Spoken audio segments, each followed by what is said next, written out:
Movie England में शुरू होती है, जहां जेनी नाम की लड़की प्राइमरी स्कूल में अपना काम खत्म करके बाहर निकल रही होती है। बाहर उसका बॉयफ्रेंड स्टीव गाड़ी के पास खड़ा होता है, पॉकेट में रिंग के साथ क्लियरली प्रपोज करने का प्लान रेडी। दोनों ने वीकेंड के लिए ईडन लेक नाम के फ्लडेड क्वारी पे एक रोमांटिक गेटवे प्लान किया है। लंबी ड्राइव के बाद वो लोग एक छोटे से टाउन में पहुंचते हैं और एक मोटेल में रात रुकने का डिसाइड करते हैं। वहां के लोकल्स का वाइब काफी कोल्ड लगता है, आउटसाइडर्स को देख के बिल्कुल फ्रेंडली नहीं।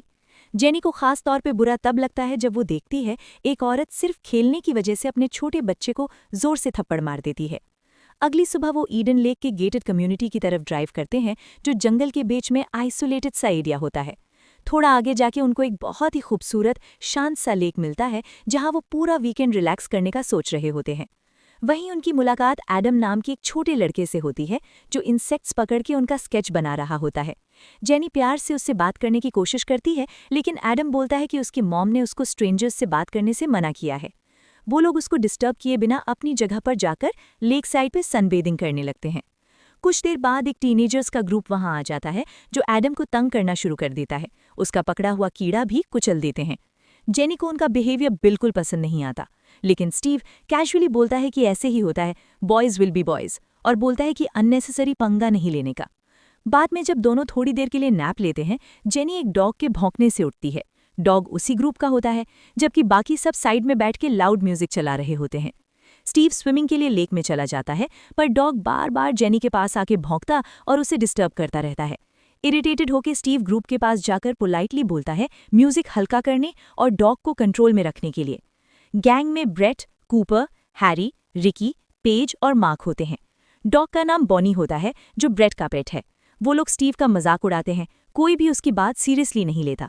पेज उल्टा उस पर इल्जाम लगा देती है कि वो उसको घूर रहा था, जिससे स्टीव काफी ऑकवर्ड और इंसल्टेड फील करता है।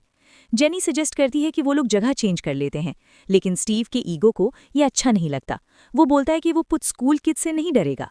अब जेनी को फोर्सफुली उनकी प्रेजेंस टॉलरेट करनी पड़ती है, जब वो बाइनोक्यूलर से उसे देखकर चीप कमेंट्स करते रहते हैं। जाते जाते ब्रेट इसको और अनकंफर्टेबल करने के लिए अपनी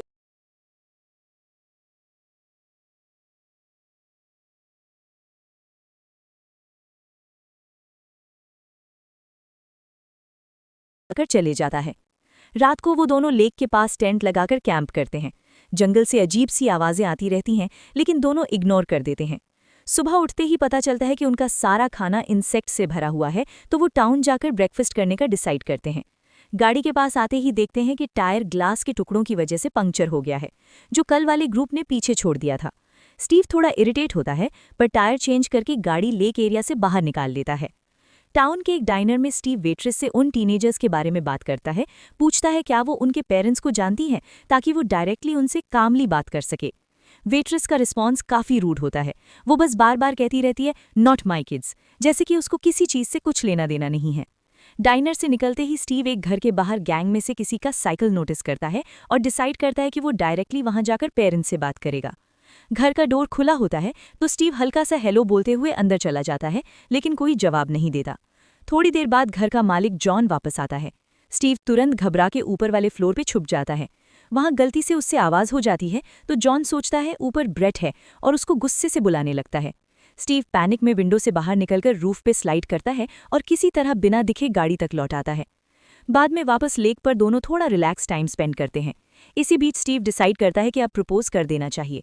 जैसे ही वो रिंग निकालने के लिए पॉकेट में हाथ डालता है, जेनी नोटिस करती है कि उनका बीच बैग, जिसमें कार कीज भी थी, गायब हो गया है। दोनों टेंशन में गाड़ी ढूंढने लगते हैं और तब उन्हें समझ आता है कि 3 गैंग ने गाड़ी ही चुरा ली है। थोड़ी देर बाद वो लोग अपनी ही गाड़ी को फुल स्पीड में अपनी तरफ आता देखते हैं, जिसे ब्रेट रेकलेसली ड्राइव कर रहा होता है।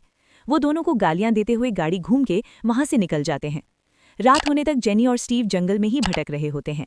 आगे जाकर उनका फिर से उन्हीं टीनेजर्स से सामना हो जाता है, जो इस बार एक केज में फंसे हुए जानवर को लात मार के टॉर्चर कर रहे होते हैं। स्टीव उनके पास जाकर सीधा कीज, फोन, वॉलेट सब वापस मांगता है। ब्रेट साफ मना कर देता है, लेकिन स्टीव पॉइंट आउट करता है कि उसके सनग्लासेस अभी ब्रेट के फेस पर ही हैं। तभी स्टीव का फोन ब्रेट के पॉकेट में रिंग करने लगता है। स्टीव उसे वापस लेने की कोशिश करता है, तो रिकी नाइफ निकाल लेता है। सिचुएशन इंस्टेंटली वायलेंट हो जाती है। बीच में डॉग बॉनी भी हाइपर हो जाता है और फाइट के बीच में स्टीव के हाथ से गलती से डॉग ही नाइफ से हर्ट हो जाता है। ब्रेट अपने पेट को बचाने की कोशिश करता है। स्टीव जेन्युइनली ऑफर करता है कि वो उसे वेट के पास ले जा सकता है, लेकिन ब्रेट गुस्से में सिर्फ कीज उनकी तरफ फेंक देता है और बोलता है कि बस यहाँ से चले जाओ।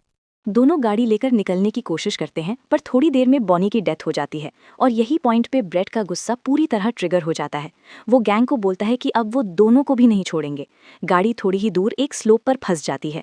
बच्चे ऊपर से पत्थर फेंकते हैं, विंडशील्ड और हेडलाइट्स तोड़ देते हैं। स्टीव मुश्किल से गाड़ी चला पाता है, लेकिन अंधेरे में वो सीधा एक बड़े पेड़ से टकरा जाता है। शाखें विंडशील्ड तोड़कर उसकी बॉडी में घुस जाती हैं और वो सीट पे ही फंसा हुआ खून महला दर्द से चिल्लाता रह जाता है। वो जेनी से रिक्वेस्ट करता है कि वो टाउन जाकर हेल्प ले आए। जेनी जंगल के थ्रू भागती है, लेकिन थोड़ी ही दूर उसको गैंग की आवाज़ें सुनाई देती हैं जो क्रैश साइट के पास पहुंच रहे होते हैं। वो बुशेस के पीछे छुप जाती है। बच्चों का ध्यान सिर्फ इंजर्ड स्टीव पर होता है, क्योंकि अब ब्रेट का फोकस सिर्फ बदला लेने पे है।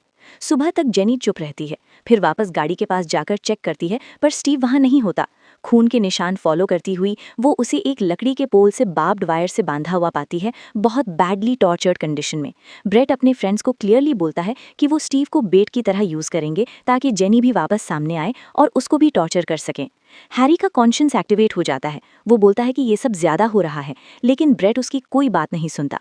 जब हैरी बोलता है कि उसने स्टीव को टच तक नहीं किया, ब्रेट उसको नाइफ से धमकाकर कंपेल करता है कि वो भी पार्टिसिपेट करे। पेज को बोला जाता है सब कुछ वीडियो पे रिकॉर्ड करने के लिए, ताकि बाद में कोई अकेला कल्प्रिट ना लगे। ब्रेट हर एक को फोर्स करता है कि वो स्टीव को एक एक बार स्टैब करे, और जेनी थोड़ा दूर छुपकर ये सब देखते हुए इमोशनली कंप्लीटली ब्रेक डाउन हो जाती है। नेटवर्क ना मिलने की वजह से वो अपनी फ़ोन का ब्लूटूथ ऑन करके स्टीव के फ़ोन से कनेक्ट करती है और 999 डायल करने की कोशिश करती है।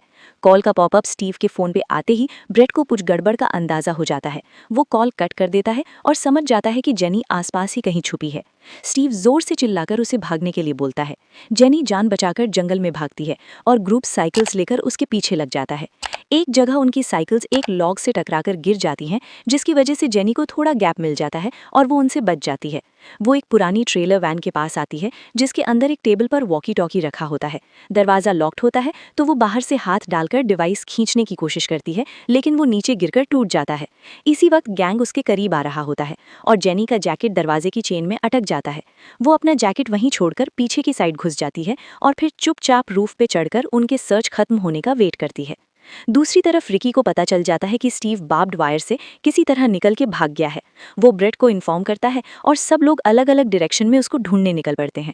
स्टीव काफ़ी मुश्किल से वापस गाड़ी तक पहुंचता है, ट्रंक खोलता है और अलार्म लाउड बजने लगता है, जिससे गैंग को लोकेशन का हिंट मिल जाता है।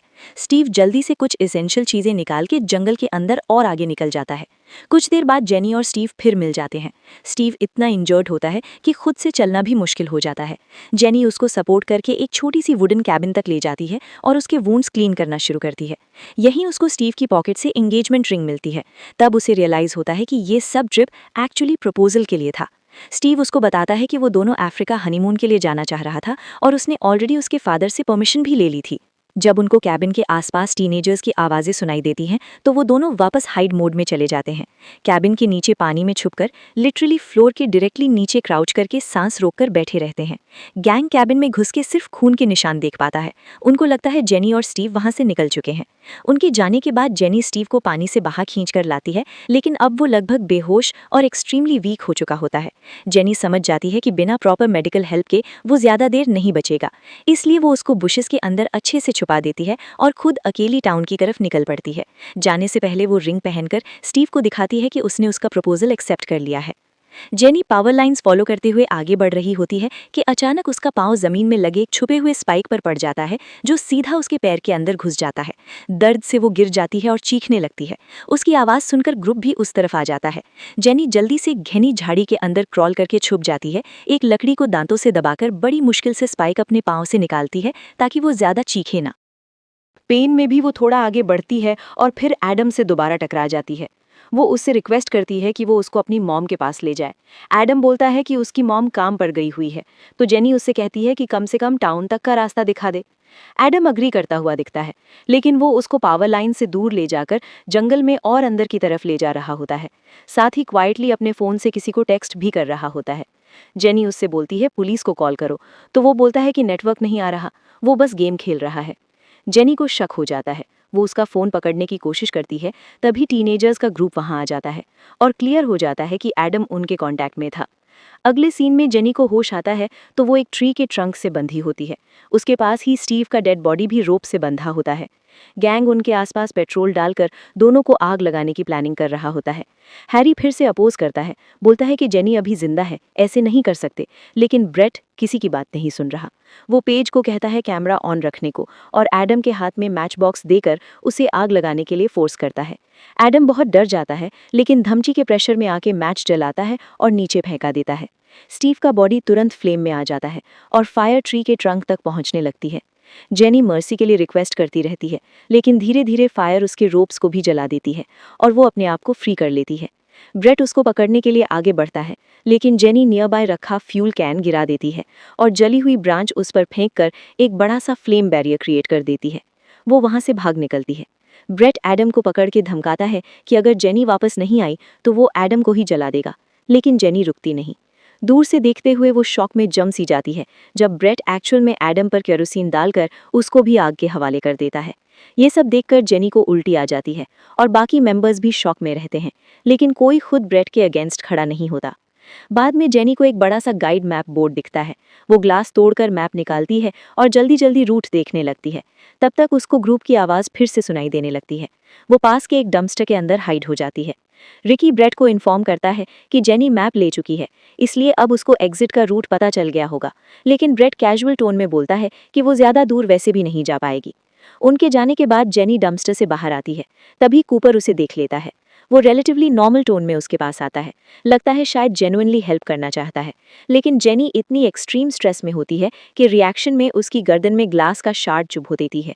कूपर वहीं गिरकर उसके हाथ में मर जाता है और जेनी को रियलाइज होता है कि अब वो खुद भी एक किलिंग में इन्वॉल्व हो गई है।